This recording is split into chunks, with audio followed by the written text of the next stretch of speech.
Yeah, I'm rolling. Yeah. Okay, so we started the campaign because in 2011 marked 30 years since HIV and AIDS was officially announced to the world that we have this virus that is infecting people. But by the year 2011, even after 30 years, you notice that despite all the campaigns, all the technological and medical advancements that have been made to combat HIV and AIDS, although now people could live comfortably, even by 2011, live comfortably with the virus, what the world has not tried to do up to today is to stop new infections. And for us, for me, is to try to go to the root and try to cut that so that we can secure an AIDS-free generation, so that the next generation does not suffer the same fate that we have suffered. For example, in my country, Zambia, at the height of HIV and AIDS, we lost a lot of highly educated men and women in their prime. And these were the top managers, the top decision makers, policy makers that ran the country, were helping the country to develop. And I think it had, because HIV and AIDS claimed those lives, claimed those intellectuals, claimed those people, those professionals, the development of the country was sort of retarded because of that. And also we found that our economy was strained. Our economy was strained in so many ways. Families, for example, mother and father dies, then you have 2 to 5 year old children who then end up living with their grandmother in the village. The grandmother is very frail, very old, and she's got no income of her own because her son or daughter who has just died is the one who used to look after her. So then she has to end up looking after these children, these grandchildren of hers. And they are 2 years, 5 years, up to 10 years, very energetic, and she doesn't have the energy, and she doesn't have the income to look after them. And after sometimes a few days, a few months, the grandmother dies. And these children from good homes, children who used to be driven to school, who used to have a house full of maids and everything, end up on the streets. So HIV and AIDS caused a lot of street children. We never used to have street children in Zambia before HIV and AIDS came. So suddenly we have this whole population of orphans, HIV/AIDS orphans, and street children running around the streets. And also talking about the managers and the policymakers, once somebody dies, then you have to try and train a new person. You have to look for a budget to train somebody to replace them, and you have to keep replacing them. So every five years or so. So it really took a toll and a huge strain on Zambia, and I think the rest of Africa, from my point of view, the way I saw it. So I thought, well, okay, now people can still live comfortably, but we still have these orphans that are still growing up, who are still street children. And if there's a way we can stop the next generation suffering the same fate that we have suffered, it will be a good thing to do. So, and I thought, because most of the new infections since about 2011 were occurring in young people under the age of 30, and to think that this is a generation that had never known a time without effective HIV/AIDS therapy, I thought there is something wrong here. Perhaps the message has been lost onto young people. That's why they still keep getting these new infections. And I thought we need to find a way, we need to be innovative and creative and find a way of speaking with these young people in a language that they will understand.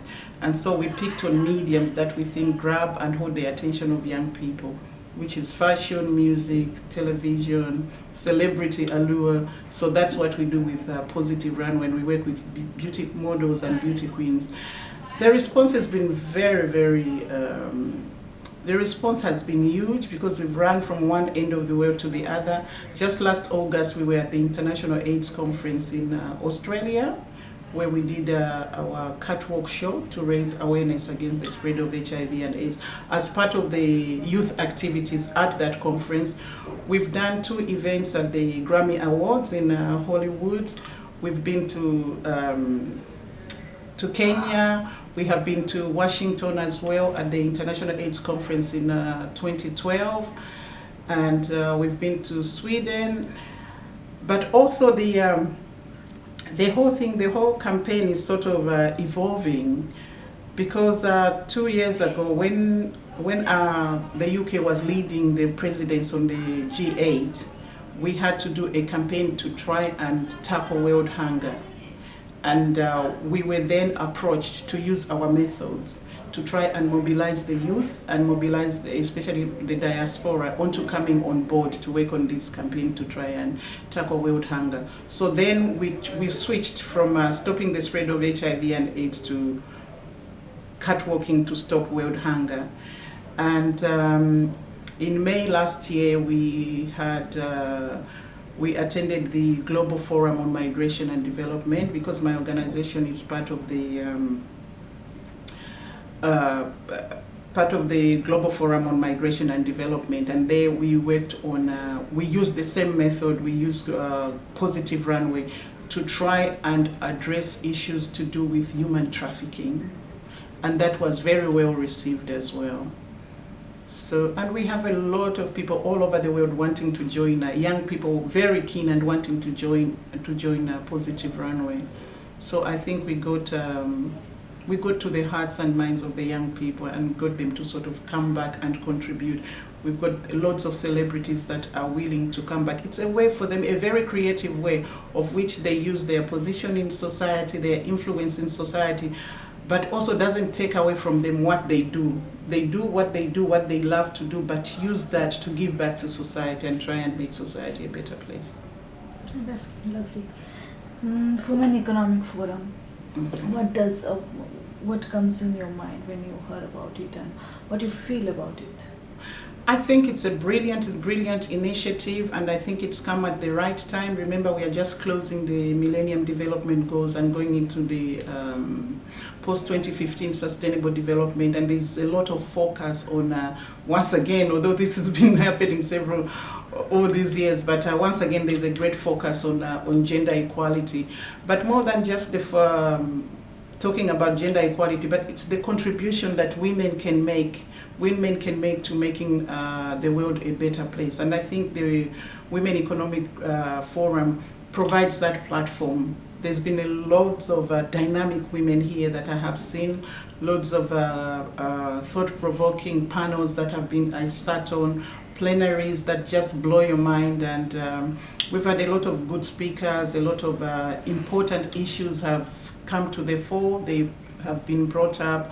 I think it is a brilliant initiative that the world needs, and also the world needs that sort of that feminine touch in order to upturn the world to go back into the right direction, because I think that in recent years the world is really taking a wrong direction in the way things are done, in the politics of the world, in the economies of the world, in society, in environment. So we need that touch, we need the feminine touch, we need the women touch, we need the views of women to come on board. And I think the world is in its position because we don't in the toppest decision-making places, we don't have both perspectives of men and